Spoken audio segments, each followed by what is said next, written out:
Hi everyone, তাহলে এই ক্লাসে ঝুল বা ভূষাকালি থেকে শুরু করব।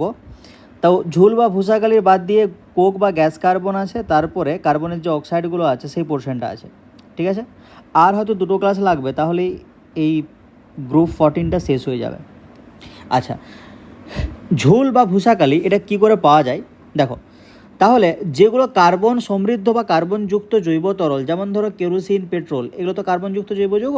তাহলে এগুলো তুমি যদি দহন করাও, যে কালো ধোঁয়াটা সৃষ্টি হয়, সেই কালো ধোঁয়াটাকে তুমি যদি ঠান্ডা করো, ঝুলের সৃষ্টি হবে, ঠিক আছে।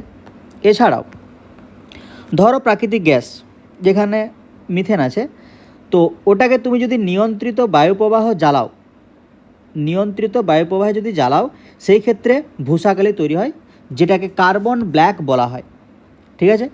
এই ভূষাকালি তাপ আর তড়িতের কুপরিবাহী হয়। এরপরে কোক বা গ্যাস কার্বন, এটা কি করে পাওয়া যায়? অ্যান্থ্রাসাইট কয়লা, যেখানে 96% কার্বন থাকে, তো অ্যান্থ্রাসাইট কয়লার তুমি যদি অন্তর্ধূম পাতন করাও, তাহলে যে অবশিষ্ট পদার্থটা পড়ে থাকবে তাকে বলা হয় কোক, ঠিক আছে। তাহলে অ্যান্থ্রাসাইট কয়লার তুমি যদি অন্তর্ধূম পাতন করাও, তো সেই ক্ষেত্রে যে অবশিষ্ট পদার্থ পড়ে থাকবে সেটাকে কোক বলা হয়। তাহলে যদি তুমি ঊর্ধ্বপাতন করাও, তাহলে তুমি পাবে হার্ড কোক। যদি তুমি নিম্নপাতন করাও, তাহলে তুমি পাবে সফট কোক, ঠিক আছে। এরপরে তাহলে ওই যে পাতন পাত্রটা থাকে, পাতন পাত্রের উপরের দিকের যে ঠান্ডা দেওয়ালটা থাকে বা শীতল দেওয়ালটা থাকে, সেখানে একটা কালো বর্ণের আস্তরণ পড়ে, ঠিক আছে, যেটা গ্যাস কার্বন নামে পরিচিত হলো।